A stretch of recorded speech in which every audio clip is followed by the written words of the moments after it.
Hi folks, Allgood here with SixMoonDesigns. Today, we're going to show you how to pitch the Deschutes Tarp.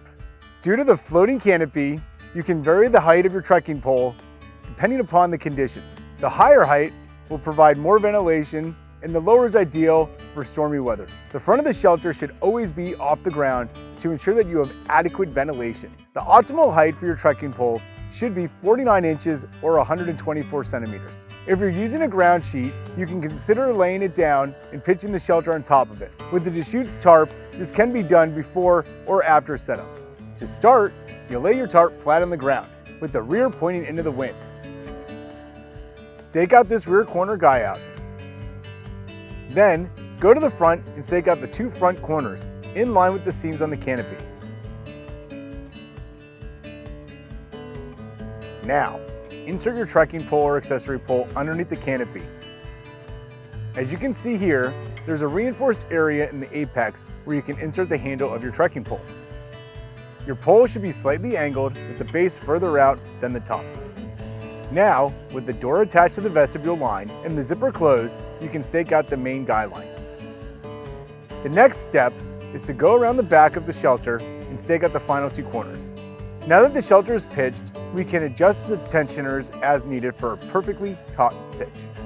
If you want to add a layer of bug protection, or you just prefer the benefits of a double wall tent, you can pair the surrounding net tent with your Deschutes Tarp to create what we call the Deschutes Bundle.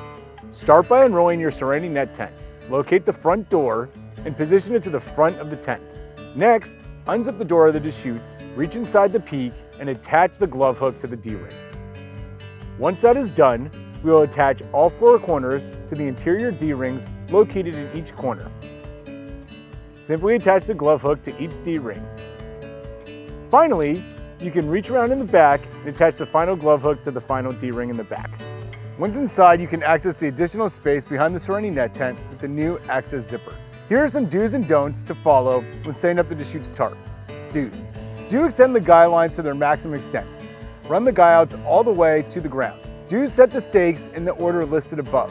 Do set the height of your trekking pole to 49 inches or 124 centimeters. Do close the door prior to setting up the tarp.